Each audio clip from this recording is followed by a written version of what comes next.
طيبين الحمد لله. رمضان كريم يا أخي. لا لا عليك. كيفك؟ شو اخبارك انت؟ تاري. Kwa majina naitwa Shabi Islam. Mimi ndio Secretary General wa nini wa AWEC, Arab Welfare Association of Kenya. Leo tuko hapa kama mlivyoshuhudia, chakula kimetoka kwa kampuni ya Amison.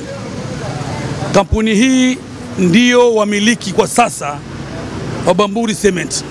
Kwa hivyo tuwapongeza na tuwashukuru sana kampuni hii kwa yale waliyofanya kuletea chakula kuweza kusaidia wale wenye kuhitaji, na tunaamini ya kwamba tutaweza kushirikiana na wao daima usiku na mchana, na tuwapongeza kwa kuwa shirika la kwanza kuchukuliwa na ndugu zetu mtambo wa simiti.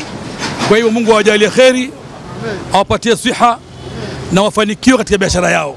Kama ulivyoona chakula yote hii ni Bamburi Cement ndio imeleta kwa jamii ya wale waliofunga.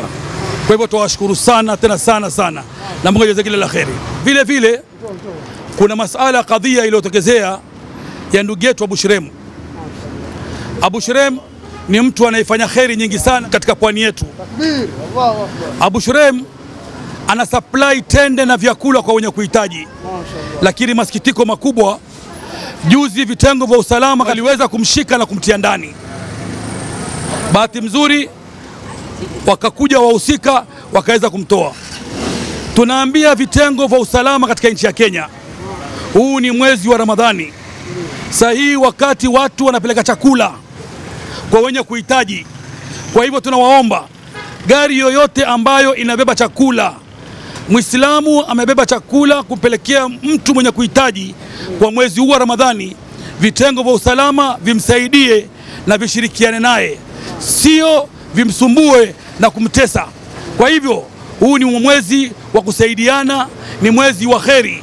Kwa hivyo tunapinga kabisa kadhia iliyotokezea ndugu yetu Abu Shirem kusumbuliwa na kituo cha polisi. Kwa hivyo tunaomba mkuu wa polisi katika Kenya nzima, Inspector General, na kamanda wa Malindi wa Kilifi na Regional Commander katika pwani nzima waweze kuchukua hatua haraka kuhakikisha kwamba Waislamu wanapozungusha vyakula vyao kwa watu wenye kuhitaji, serikali iweze kuwasaidia vitengo vya usalama kwa barabarani, sio amuulize hii gari toka wapi, hii gari inaenda wapi, hii gari imebeba nini. Hatukubaliana kabisa. Kwa hivyo tunataka ushirikiano baina vitengo vya usalama na wenye kugawiza chakula kwa wenye kuhusika. Wa hadha, assalamu alaikum. To get more videos of Abu Shirem, don't forget to subscribe, like and share. May Allah guide and bless the person who shares the videos.